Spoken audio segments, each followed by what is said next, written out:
Сәлем достар, бүгін өте дәмді, өте керемет чак-чак дайындайтын боламыз.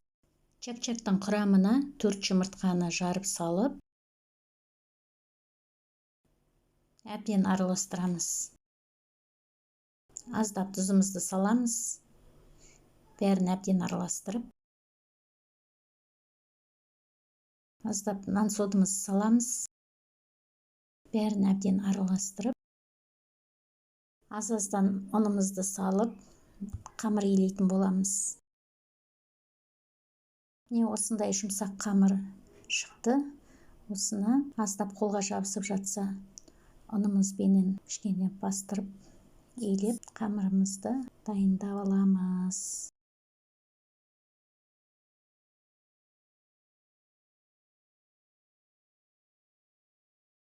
Енді 15-20 минутқа қамырымызды демалдырып қоямыз. Қамырымыз дайын болды. Енді аздап ұнымызды сеуіп, қамырымызды илеп, екіге бөліп аламыз. Осылай екіге бөліп, дөңгелентіп, илеуге дайындап қоямыз. Аздап ұнымызды сеуіп, қамырымызды жұп-жұқа қылып илейтін боламыз. Енді қамырымызды жайып, бір тегіс қылып, жұп-жұқа қылып илейміз. Енді қамырымызды ұзынша қылып, арасын өте алшақ қылмай, ұзынша қылып, көз мөлшерімен кесіп дайындап аламыз. Енді қамырымызды осылай жіп-жіңішке қылып, кесіп шығатын боламыз. Енді табамызға көп мөлшерде майымызды құйып, астын қыздырып,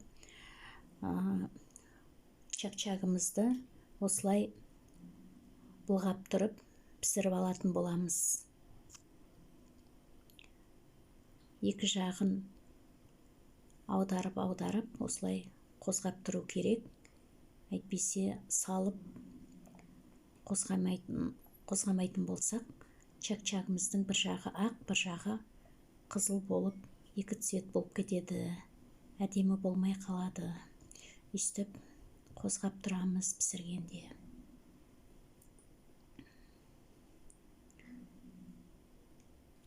Осындай әдемі түске енгеннен кейін түсіріп алатын боламыз.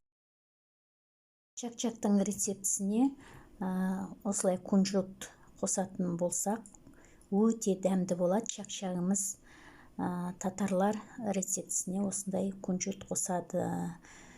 Енді сіздерге әркім әртүрлі дайындайды ғой. Біреулер кішміш салады, біреулер тағы да басқада грецкий орехтар, сондайлар салуға болады. Мына кунжутты салсаңыздар, дәмі өте керемет болады.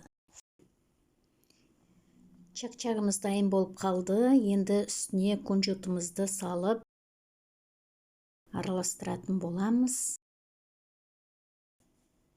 Енді чак-чагымызға сиробын дайындайтын боламыз.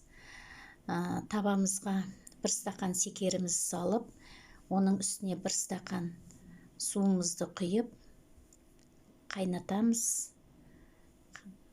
Осылай араластырып тұрамыз.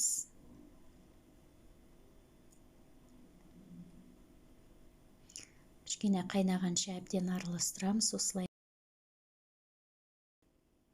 Міне сиробымыз да қайнай бастады.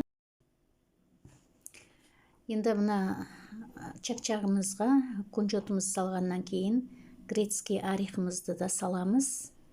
Немесе кішміш салуға да болады. Әркім өзінің талғамына қарай рецептілерін қосуға болады. Міне сиробымыз да дайын болды. Ішіне мед салынған, осыны ыстық күйінде құйып, әбден араластырамыз бәрін. Чак-чагымыз тез алыну үшін мен осындай формада пергамент қағазын пайдаланамын. Осылай чак-чагымызды осылай формаға салып болғаннан кейін үстін әбден бастырып шығамыз. Чак-чагымыз бытырап кетпес үшін осылай әбден бастырып 2 сағат холодильникке қоятын боламыз. Енді үстіне салапанды жауып, әбден қолмен бастырып шығамыз. Міне 2 сағатымыз өтті, чак-чагымыз да дайын болды. Осындай рецептімен бөлісіп, маған лайк басып, подписаться етіп, қолдау білдіріп кетіңіздер. Мені сақтап алыңыздар. Келесі кездескенше достар.